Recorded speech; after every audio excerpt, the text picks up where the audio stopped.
ప్రభునందు ప్రియమైనటువంటి దేవుని బిడ్డలారా, ఈ సాయంకాల సమయంలో ఒక చిన్న ప్రార్థనతో మనం ప్రారంభించుకొని వాక్యాన్ని ధ్యానిస్తాం. పరిశుద్ధుడును ప్రేమ కలిగిన మా ప్రియ పరలోకపు తండ్రి, అత్యున్నత సింహాసనం మీద ఆశీనుడన్న మా దేవ, నీకు స్తుతులు స్తోత్రములు. మా మంచి కాపురు అయిన యేసయ్య, మా రక్షకును ప్రభు అయిన యేసయ్య, నీకు స్తుతులు స్తోత్రం. పరిశుద్ధాత్మదేవ, నీకు స్తుతులు స్తోత్రం. తండ్రి కుమారుడు ఏకత్వంలో మా తండ్రి, ఇదిగో తండ్రి, నీ వాక్య ధ్యానంలోనికి మేము వెళ్ళుచుండగా నీ పరిశుద్ధ శిలువ చాటున మమ్మల్ని మరుగు చేసుకుని, కృపగల తండ్రి మీరే మహిమ పొందమని, నీ బిడ్డలతో నీవే మాట్లాడమని, నీ వాక్యాన్ని ఫలింప చేయమని మా ప్రభును మా రక్షకుడైన యేసు క్రీస్తు అతి పరిశుద్ధ నామములో అతి వినయంగా ప్రార్థించి వేడుకొని పొందుకొని నీ కృతజ్ఞాస్తుతులు చెల్లిస్తున్నాము తండ్రి. ఆమేన్. ఈ రోజుకై మనం ఏర్పాటు చేయబడినటువంటి పరిశుద్ధ గ్రంథంలోని వాక్యాన్ని ఒకసారి చదివి మీకు వినిపిస్తాను. పరిశుద్ధుడైన లూకా రాసినటువంటి సువార్త 24వ అధ్యాయం 49వ వచనమును చదివి మీకు వినిపించాలనుకుంటున్నాను. పరిశుద్ధుడైన లూకా రాసిన సువార్త 24వ అధ్యాయము 49వ వచనం. ఇదిగో, నా తండ్రి వాగ్దానము చేసినది మీ మీదికి పంపుచున్నాను, మీరు పైనుండి శక్తి పొందు వరకు పట్టణములో నిలిచియుండుడని వారితో చెప్పాను. దేవుడు తన వాక్యమును దీవించును గాక. ఈరోజు మన వాక్య అంశము పరిశుద్ధాత్మ. గతంలో మనము ద్రాక్షావల్లి యొక్క ఉపమానంలో మనము గమనించాము, యేసు ప్రభు తన శిష్యులను సిద్ధపరుస్తూ వచ్చాడు. తన యొక్క ప్రణాళిక నెరవేర్పుకు, తన యొక్క మిషన్, తన యొక్క విజన్, ఇవన్నిటి కొరకు తన శిష్యులను రెడీ చేస్తూ వారిని పవిత్రులుగా చేసిన తర్వాత, నా యందు మీరును మీ యందును నేను ఉండులాగున మీరు యేసు ప్రభు కలిగినటువంటి జీవితంలో ఉండాలని వారిని హెచ్చరించాడు. అంటే యేసు ప్రభు యొక్క పరిచర్యలోకి వెళ్ళవలసినటువంటి తన శిష్యులకు తాను అనుగ్రహించబోయేటువంటి పరిశుద్ధాత్మను పొందుకునే అర్హత వారు పొందటానికి ఆయన వారిని సిద్ధపాటు చేసింటున్నాడు. అయితే మనం ఈరోజు చదివినటువంటి వాక్యంలో యేసు ప్రభు తన శిష్యులకు ఒక ఇన్స్ట్రక్షన్ ఇచ్చింటున్నాడు, ఒక సలహా ఇచ్చింటున్నాడు. అదేంటంటే, నా తండ్రి వాగ్దానం చేసినది మీ మీదికి పంపుచున్నాను, మీరు పైనుండి శక్తిని పొందు వరకు పట్టణంలో నిలిచియుండు అన్న. యేసు ప్రభు తెలియజేస్తున్నటువంటి విషయం ఏంటంటే, తన శిష్యులకు ఆయన తన తండ్రి ద్వారా పరిశుద్ధాత్మను అనుగ్రహించబోతున్నాడు. ఈ పరిశుద్ధాత్మను అనుగ్రహించే వరకు యేసు ప్రభు వారికి తెలియజేసినటువంటి విషయం ఏంటంటే, మీరు పట్టణంలో నిలిచి ఉండి ఏమాత్రం కూడా ఇంకా పరిచర్యలోకి వారు వెళ్ళటానికి కూడా అనుమతి ఇవ్వలేదు. మరి మనం శిష్యులను గమనించినట్లయితే, యేసు ప్రభు శిలువ మరణము నొందిన తర్వాత ఆ కాల పరిస్థితులను బట్టి శిష్యులు చాలా భయాందోళనలకు గురయ్యారు. ఆ గురైనటువంటి వారు వెలుపలికి రావకుండా వారే రహస్యంగా వారంతా కూడుకొని యేసు ప్రభువును స్తుతిస్తూ వచ్చారు. అదేవిధంగా యేసు ప్రభు తిరిగి 3వ నాడు తిరిగి లేచినప్పుడు, వారందరికీ ఆయన దర్శనాన్ని అనుగ్రహించినప్పుడు, ఆయన యొక్క మాటలు, ఆయన సజీవుడుగా భూమి మీద ఉన్నప్పుడు ఆయన తెలియజేసినటువంటి మాటలను, తర్వాత మహిమ శరీరంతో ఆయన లేచిన తర్వాత కలగబోయేటువంటి అంశములను ఆయన తెలియజేసినవి వాళ్ళు జ్ఞాపకం చేసుకొని ధ్యానిస్తూ వస్తున్నారు. మరి ఈరోజు మన అంశం పరిశుద్ధాత్మ కాబట్టి నేను ఎందుకు ఈ యొక్క అంశాన్ని ఎన్నుకోవడం జరిగిందంటే, తర్వాత నేను తెలియజేసేటువంటి మెసేజ్ లో పరిశుద్ధ ఆత్మను గురించి నేను మాట్లాడాలనుకున్నా కాబట్టి ప్రస్తుతం మనకున్నటువంటి 15-20 నిమిషాలలో దీని యొక్క ఇంట్రొడక్షన్ మాత్రమే మనం ఈరోజు తెలుసుకుందామని నేను అనుకుంటున్నాను. మరి మొట్టమొదట మనం గమనించినట్లయితే పోయిన ఆదివారము అన్ని సంఘాలలో పెంతెకోస్తు దినము అనేటువంటిది, అదేవిధంగా పరిశుద్ధాత్మను గురించినటువంటి వాక్యము అందజేయబడి ఉంటుందని నేను నమ్ముతున్నాను. మరి పెంతెకోస్తు అనేటువంటిది ఒక దినము కాదు, ఒక పండుగ. పూర్వం నుండి కూడా ఓల్డ్ టెస్టిమెంట్ లో మనం గమనించినప్పుడు యెహోవా దేవుడు వారికి కొన్ని పండుగలను ఏర్పాటు చేసి ఉంటున్నారు. ఈ ఇశ్రాయేలీయులు పస్కా అని, అదేవిధంగా ఈ పెంతెకోస్తు పండుగని, అదేవిధంగా ఫీస్ట్ ఆఫ్ డ్రమ్స్ అని ఇలాంటివన్నీ జరుపుతూ వస్తున్నారు. మరి పెంతెకోస్తు అంటే ఏంటంటే, పెంట అనగా 50, అంటే 47 వీక్స్ తర్వాత 50th డేన ఇశ్రాయేలీయులు అందరూ కూడా యెరూషలేము దేవాలయంలో కూడి దేవుని స్తుతించేటువంటి వారు. అంటే ఐగుప్తు దేశంలో వారి దాసత్వం అంతా కూడా విడిపించి వారిని విమోచించి పాలు తేనెలు ప్రవహించే దేశానికి వారిని నడిపించిన తర్వాత ఆ తరువాతి తరములన్నిటినీ కూడా ప్రభు అనేకమైనటువంటి రీతులలో వారితో మాట్లాడుతూ వచ్చాడు. తను ఎన్నుకున్నటువంటి సేవకుల ద్వారా మాట్లాడారు, యాజకుల ద్వారా మాట్లాడుతూ వచ్చాడు. అదేవిధంగా అనేక రీతులలో పరిశుద్ధాత్మ దేవునితో విషయాలు తెలియజేస్తూ వచ్చాడు. మరి ఇక్కడ మనం గమనించినట్లయితే దేవుడు పరిశుద్ధుడు. ఆయన మానవుని దర్శించవాలనంటే కూడా ఆ పాత నిబంధన కాలంలో ఒక పరిశుద్ధ స్థలం కూడా అవసరమై ఉంటుంది. మనం గమనించినట్లయితే నిర్గమాకాండము 30వ అధ్యాయం నుండి చివరి వరకు మనం చదువుకుంటూ వెళ్తే ఆ 36వ అధ్యాయం వరకు కూడా యేసు ప్రభువు యొక్క ప్రణాళికకు ముందుగా యెహోవా దేవుడు సాదృశ్యంగా ఒక స్థలాన్ని ఎన్నుకున్నాడు. దాన్నే ప్రత్యక్ష గుడారము. దేవుడు ఎక్కడైతే మన ప్రజలకు ప్రత్యక్షం అవ్వాలనుకున్నాడో ఆ ప్రత్యక్ష గుడారాన్ని గురించి అక్కడ తెలియజేయబడింది. మరి నేను నా యొక్క భార్య థియాలజీ చదివేటప్పుడు ఈ ప్రత్యక్ష గుడారాన్ని చదివినప్పుడు చాలా ఆశ్చర్యమైన విషయాలు కూడా మాకు తెలుస్తూ వచ్చింది. మరి కొద్ది విషయాన్ని మనం తెలుసుకున్నప్పుడు పరిశుద్ధమైనటువంటి స్థలంలో పరిశుద్ధుడైన దేవుడు తన ప్రజలతో మాట్లాడడానికి, లేదా యాజకులు దేవాది దేవుడైనటువంటి యెహోవా తమ విన్నపములు తెలియజేయడానికి, ఆయనను ఆరాధించడానికి ఒక పరిశుద్ధ స్థలాన్ని కోరుకున్నారు. ఆ ప్రత్యక్ష గుడారంలో పరిశుద్ధ స్థలము మరియు అతి పరిశుద్ధ స్థలం అని ఉన్నాయి. మరి ఆ అతి పరిశుద్ధ స్థలంలో యాజకుడు మాత్రమే ప్రవేశించాడు. ప్రవేశించేటువంటి ఆ యాజకుడు చాలా పరిశుద్ధుడుగా ఉండేవాడు. ఎలాంటి తప్పిదం ఉండటానికి వీలు లేదు. ఆ యొక్క పరిశుద్ధ స్థలంలో ప్రవేశించేటువంటి యాజకుడు పరిశుద్ధ స్థలానికి వెళ్ళేటప్పుడు నడుముకు ఒక పొడవాటి తాడు కట్టి ఆయన లోనికి వెళ్ళేవాడు. ఎందుకంటే ఒకవేళ ఆయన అపవిత్రుడై ఉన్నా, ఒకవేళ దేవుని శిక్షకు పాత్రుడైతే ఆ పరిశుద్ధ స్థలంలో అతడు చనిపోయేటువంటి వాడు. మరి సమయానికి వేచి ఉండి ఒకవేళ యాజకుడు రాని పక్షంలో ఆ తాడు ద్వారా అతన్ని వెలుపలికి తీసుకునేవాడు. అంటే దేవుడు దర్శించేటువంటి స్థలం, పరిశుద్ధుడైన దేవుడు కోరుకునేటువంటి స్థలం మనం చూస్తే చాలా భయం అయిపోతుంది. నేడు ఎంతో మందినో మనం చూస్తూ ఉన్నాం. ఎంత ధైర్యంగా దేవుని సన్నిధికి వెళ్ళి ఆయనతో మొరపెడుతున్నారు.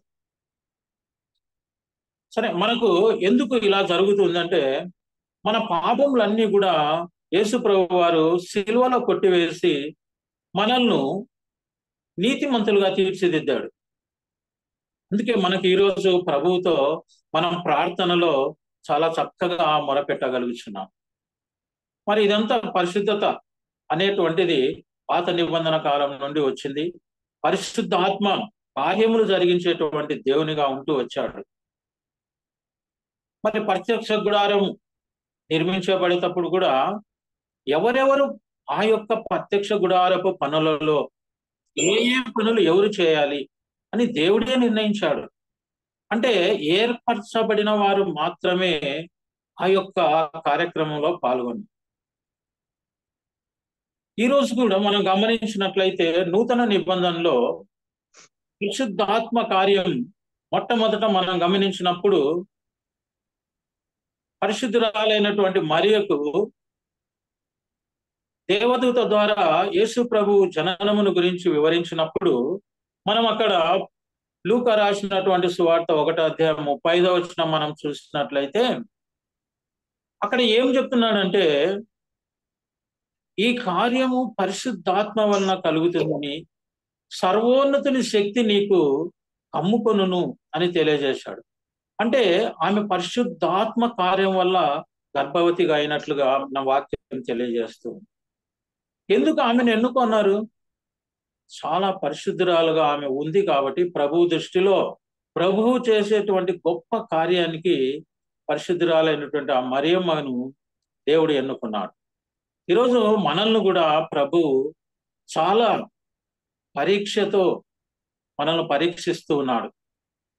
చాలా జాగ్రత్తగా మన హృదయాలను ఆయన గమనిస్తూ ఉన్నాడు. మనలో ఆయన పరిశుద్ధత కోరుకొంచున్నాడు.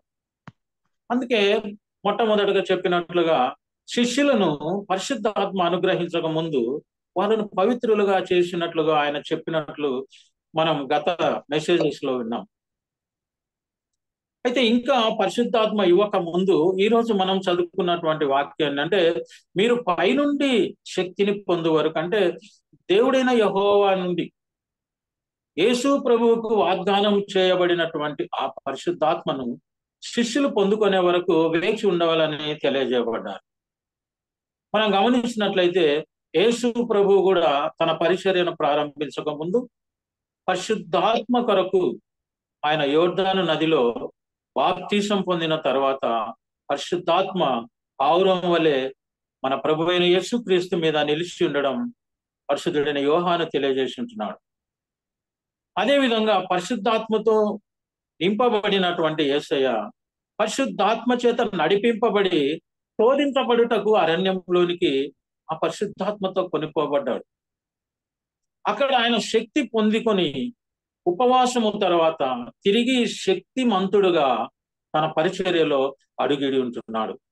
మరి యేసు ప్రభు తన పరిచర్యలో మొట్టమొదట పరిశుద్ధాత్మగా దేవుడు ఆయనను అభిషేకించి పరిశుద్ధాత్మ ద్వారా ఆయన పరిచర్యను కొనసాగించినప్పుడు నేడు మనం కూడా ఆయన యొక్క పరిచర్యలో మొట్టమొదట పరిశుద్ధులుగా ఉండి ఆ పరిశుద్ధాత్మను పొందుకొనవలసినటువంటి అవసరత ఎంతైనా ఉంది. మరి పెంతెకోస్తు దినమున శిష్యులకు పరిశుద్ధాత్మ అనుగ్రహించబడినప్పుడు మనం చూస్తున్నాం. ఇక్కడ గమనించినట్లయితే నేను ఒక విషయాన్ని తెలుసుకుంటున్నాను. ఏంటంటే అక్కడ పెంతెకోస్తు దినమున యూదులందరూ ఎక్కడెక్కడి నుండో వారు యెరూషలేము దేవాలయానికి వచ్చి అక్కడ ఆయనను స్తుతిస్తూ ఆరాధిస్తూ ఉన్నాడు. అప్పటికి మనం గమనించినట్లయితే యెరూషలేము దేవాలయం యేసు ప్రభు శిలువకు అప్పగించబడక పూర్వము ఆయన ఆ దేవాలయంలో ప్రవేశించి నా తండ్రి ఇంటిని వ్యాపారపు ఇల్లుగా చేయవద్దని అక్కడి నుంచి ఎంతో మందిని వెళ్ళగొట్టినట్లు మనం చూస్తున్నాం. అంటే దేవునికి చాలా దూరమైనటువంటి జీవితంలో వారు జీవిస్తున్నప్పటికీ ఈ పెంతెకోస్తు పండుగ రోజున అందరూ దేవాలయానికి వచ్చినట్టు చూస్తున్నాం. మరి మన శిష్యులైతే పరిశుద్ధురాలైన మరియమ్మతో కూడా కలిసి ఒక ఇంటిలో వారంతా చేరి ఆ రోజు వారు ప్రభువును స్తుతిస్తూ ఉన్నారు. మనం గమనించినట్లయితే ఆ పెంతెకోస్తు పండుగ రోజు యెరూషలేము దేవాలయంలో ఉన్నటువంటి వారందరిలో మనం గమనించేది ఏంటంటే వారు సాంప్రదాయిక పద్ధతులను ప్రారంభించుకొని వారి ఆచారం ప్రకారం అక్కడ గుమిగూడారు. వారు యేసు ప్రభువును అసలు సరిగానే ఎరగలేదు. దేవుని కుమారుడైన యేసు ప్రభువును శిలువ మరణానికి అప్పగించారు. మెస్సియాను కనుగొనలేకపోయారు. వారి యొక్క నేత్రములకు గుడ్డితనం కలుగజేయబడింది. మరి వారైతే దేవాలయంలోనే ఉన్నారు, మరి వారు దేవుణ్ణి స్తుతిస్తున్నారు, ఏకమనుస్తూ ఉన్నారు. కానీ దేవుడు చూస్తున్నాడు. ఆత్మానుసారంగా ఈ దేవాలయంలో కార్యం జరుగుతూ ఉందా, ఆచారము ప్రకారం జరుగుతుందా? నేడు అనేక సంఘాలలో ఆచారాల ప్రకారం జరుగుతుంటుంది. సండే కాబట్టి మనం గుడికి వెళ్ళాలి, ఈరోజు పండుగ కాబట్టి గుడికి వెళ్ళాలి, మన సంఘంలో ఈ ఆచారాలు ఉన్నాయి కాబట్టి మనం పాటించాలి. కానీ అక్కడ మనం వెళ్ళిన ఆ స్థలంలో మన మధ్యలో యేసు ప్రభు ఉన్నారు, ఆయన వైపు మాత్రమే చూస్తుండాలి, ప్రభు ఏం మాట్లాడతారో మనం వినాలనేటువంటి ఆలోచన చాలా తక్కువగా ఉంటుంది. కాబట్టి చాలా మంది ఆశీర్వాదాలు పొందకుండానే వస్తూ ఉంటాం. చాలా మంది చివరి ఆశీర్వాదం ఇచ్చే వరకు కూడా ఉండలేరు. యూదా ఇస్కరియోతు మాది ప్రభు భోజనంలో చేయవేయగానే వెళ్ళిపోతుంటారు లేచి. దేవుని ఆశీర్వాదం కొరకు కూడా ఎదురు చూడలేదు. గుడిలో భయభక్తులతో ఉండడంలే. నన్ను ఆరాధించేవారు యెహోవా యందు భయభక్తులు కలిగి ఉండాలంటున్నారు. భయము భక్తి చాలా తగ్గిపోతుంది. మరి యెరూషలేం దేవాలయంలో ఇలాంటి పరిస్థితులన్నీ దేవుడు చూశాడు, యేసయ్య కూడా చూశారు. మరి ఇక్కడ ఒక ఇంటిలో ఉన్నారు, అది ఒక దేవాలయం కాదు, కేవలం ఒక ఇల్లు. ఆ ఇంటిలో కూడినటువంటి శిష్యులను హృదయాలను గమనించినప్పుడు శుద్ధమైనటువంటి హృదయం కలిగిన పవిత్రులు, యేసు ప్రభువునందు విశ్వాసం ఉంచిన వారు, ఆయనతో జీవించినటువంటి వారు, ఆయన మరణ పునరుత్థానములను చూసినటువంటి వారు, ఆయన కొరకు కనిపెట్టుకున్నటువంటి వారు ఆ యొక్క ఇంటిలో దేవుడు కార్యం జరిగించారు. దేవాలయంలో ఉన్న వారికి ఎవరికి కూడా ఆ రోజు పరిశుద్ధాత్మ అనుగ్రహించబడలేదు. మరి ఆ ఇంటిలో మనం గమనించినప్పుడు పరిశుద్ధాత్మ వారి మీద రాలగానే వారు శక్తి నొందినట్లుగా చెప్తున్నారు. అక్కడ చాలా కార్యాలు జరిగినాయి, మనకంత సమయం లేదు. వారు శక్తి పొందుకొని వారు దేవుని ధైర్యంగా ప్రకటించడం మొదలు పెట్టారు. ఒకప్పుడైతే యేసు ప్రభువును అప్పగించే రోజున పారిపోయినటువంటి శిష్యులు, ఆయన ఎవరో నేను ఎరుగనని తెలియజేసినటువంటి పేతురు, వీరందరూ కూడా శక్తి పొందుకొని ఎవరికి వారు వాగ్దానాలు పొందిన విధంగా పరిశుద్ధాత్మ శక్తితో వారు వాక్చాతుర్యంతో మాట్లాడుతున్నాడు. పేతురైతే వాక్యాన్ని అందించాడు, యేసు ప్రభువును అందించారు. ఎవరికి అందించారంటే ఎవరైతే ఈ దేవాలయంలో ఉన్నారో, ఎవరైతే పరిశుద్ధాత్మను పొందుకోలేక వెళ్ళారో వాళ్ళంతా ఇటు వచ్చారు. ఏందబ్బా, ఆ ఇంటి దగ్గర ఏదో జరుగుతుంది, ఏదో శబ్దం వినిపిస్తుంది, ఏందో అలజడి జరుగుతుంది, ఏమిటి అని చూడటానికి వచ్చిన వాళ్ళు శిష్యుల యొక్క ప్రవర్తనను చూసి ఆశ్చర్యపోయారు. పేతురు కూడా లేచి నిలబడి యేసు ప్రభువును ధైర్యంగా ప్రకటించాడు. ఎందుకంటే పరిశుద్ధాత్మ అనుగ్రహించబడింది కాబట్టి శక్తి నొందుకున్నాడు. ధైర్యంతో యేసు ప్రభువును ఆ రోజు అందరికి తెలియజేశాడు. మరి ఆ రోజు ఏం మైకులు లేవు, ఎలాంటి శబ్ద యంత్రాలు ఏమీ లేవు. కానీ యేసు ప్రభువు యొక్క వాక్యాన్ని ప్రకటించిన పేతురు తన నోటితో ప్రకటించగా ఆ కార్యం జరిగించినది పరిశుద్ధాత్మ దేవుడు కాబట్టి దాదాపు 3,000 మందికి ఆ వాక్యం వినిపించింది. 3,000 మంది యేసు ప్రభువుని అంగీకరించారు. ఆశ్చర్యమైన విషయం ఏంటంటే మేమేం చేయాలని అడుగుతున్నారు వాళ్ళు, పరిశుద్ధాత్మను పొందుకున్నారు. ఎంత ఆశ్చర్యమైన విషయం అంటే ఎప్పుడైతే ఒక వ్యక్తి పరిశుద్ధాత్మతో నింపబడతారో ఆ పరిచర్యలో గొప్పగా వాడుకోబడతాడు. నేడు యేసు ప్రభు మనల్ని అందరినీ కోరుకునేది, మన గ్రూప్ లో ఉండే వారందరినీ కోరుకునేది మనం పరిశుద్ధాత్మతో నింపబడాలి. క్రైస్తవ జీవితంలో 2 phases. మొట్టమొదటిది ఏంటంటే మన పాపంలో కొరకు మనం పశ్చాత్తాపడి ఆయన దగ్గర క్షమాపణ పొంది యేసు ప్రభువును సొంత రక్షకునిగా అంగీకరించి యేసు ప్రభువు ఇచ్చినటువంటి ఆజ్ఞల ప్రకారం మంచిగా నడుచుకోవడం మొదటి స్టెప్. ఇది చాలా అవసరమే, ఇది ఒక అనుభవం. మరి మనమంతా కూడా అలాంటి స్థితిలలో యేసు ప్రభువును కలిగి ఉండి జీవిస్తూ ఉంటాం. మరి పరిశుద్ధాత్మతో నింపబడే రెండవ అనుభవంలోనికి మనం వెళ్ళడానికి ప్రయత్నం చేయాలి. దాని కొరకు నిత్యము ప్రార్థిస్తుండాలి, వేచి ఉండాలి. తగిన సమయంలో ప్రభు మనల్ని అభిషేకించినట్లుగా ఆయన కొరకు ఉండాలి. ఎందుకంటే పరిశుద్ధాత్మ మనం పొందుకున్నప్పుడు ఆయనకు మనం సాక్షులుగా నిలబడగలుగుతాం.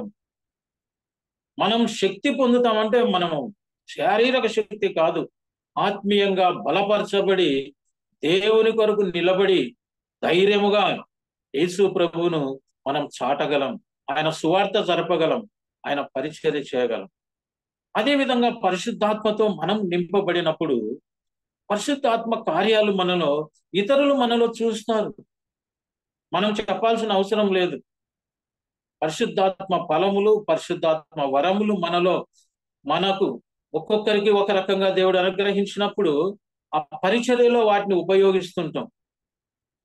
ఇప్పుడు మన క్రైస్తవ జీవితంలో చాలా మంది మనం నిత్యము ప్రార్థన చేస్తుంటాం, ఇతరుల కొరకు కానీ మన కొరకు కానీ, వారికి స్వస్థత కొరకు కానీ, వాళ్ళ సమస్యల నుంచి విడుదల కొరకు కానీ, ఇంకా అనేక విషయాలకు మనము యేసు ప్రభువుతో మనం మొరపెడుతూ ఉంటాము, దేవునితో మొరపెడుతుంటాం. మన ప్రభు అయిన యేసు క్రీస్తు ద్వారా అడుగుచూ ఉంటాం, దానికి సంబంధించిన వాక్యాలను అలా అడగమన్నారని అడుగుతూ ఉంటాం. కానీ పరిశుద్ధాత్మ పొందినటువంటి అనుభవంలో నీవు ఉంటే you can command that disease, even rebuke that devil, you can do miracles. Yesu ప్రభు అంటున్నా నాకంటే గొప్ప కార్యాలు మీరు చేస్తారు అని. మనం ఒక వ్యాధిగ్రస్తుని చూసి ఆ వ్యాధిని మనం ధైర్యంగా దాంతో చెప్తాం, ఈ వ్యక్తిని వదిలి వెళ్ళు అని, వెంటనే ఆ కార్యం జరుగుతుంది. అలాంటి క్రైస్తవ జీవితానికి వెళ్ళడానికి ప్రతి క్రైస్తవుడు ప్రయత్నం చేయాలని యేసు ప్రభు కోరుకుంటున్నాడు. అలా పరిశుద్ధాత్మ అనుభవం లేనటువంటి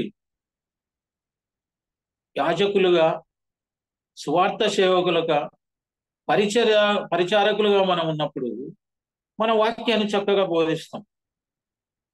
వాక్యం ద్వారా ఒక వ్యక్తి యేసు ప్రభువును తెలుసుకున్నట్లుగా, మనం ఆయన మారు మనసు పొందినట్లుగా, ఒక ఆత్మ రక్షింపబడినట్లుగా మనం పని చేస్తాం. ఆయన యొక్క కోత పనివారిలో మనం ఒకరిగా ఉంటాం. కానీ పరిశుద్ధ గ్రంథం ఏం చెప్తుందంటే కోత విస్తారమైంది కానీ పనివారు తక్కువ మంది. అంటే పరిశుద్ధాత్మను పొందుకొని పరిచర్య చేసేవారు చాలా తక్కువ మంది. మిగతా వాళ్ళంతా యేసు ప్రభువును కలిగి ఉన్నారే, లేదని నేను చెప్పట్లేదు. వారి జీవితము కూడా, ఎందుకంటే యేసు ప్రభువును ఎప్పుడైతే మనం నమ్ముకుంటామో మనం తప్పకుండా ఒక నూతన సృష్టి, ఆయనను కలిగి ఉన్నటువంటి వారం మనం. అలాంటి జీవితంలో మనం ఉంటాం. మరి మన జీవితాల్లో పరిశుద్ధాత్మ నింపబడిన అనుభవం ఉన్నదా అని ఈరోజు మనల్ని మనం ప్రశ్నించుకోవాలి. మరి ఆయన అయితే ప్రమాణం చేసి ఉంటున్నాడు, మనకు ఒక ప్రామిస్ ఇచ్చింటున్నాడు, నేను మీ అందరికీ పరిశుద్ధాత్మను అనుగ్రహిస్తాను. అదే విధంగా పరలోకమందు ఉన్నటువంటి మీ తండ్రిని తన్ను అడుగు వారికి పరిశుద్ధాత్మను ఎంతో నిత్యముగా అనుగ్రహించునని యేసు ప్రభు పరిశుద్ధైన లూకా రాసిన సువార్త 11వ అధ్యాయము 13వ వచనంలో తెలియజేసి ఉంటున్నాడు.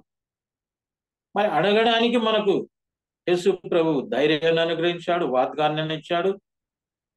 కానీ మనం అడగవలసినటువంటి విధానానికి మనకు కొన్ని ఎలిజిబిలిటీస్ ఉండాలి. ఆ ఎలిజిబిలిటీస్ ప్రకారం మనం ప్రభు ఎదుట మనం పరిశుద్ధాత్మను అడిగినప్పుడు మనకు పరిశుద్ధాత్మ కార్యములు జరిగించే అబిలిటీ మనకు దేవుడు అనుగ్రహిస్తాడు.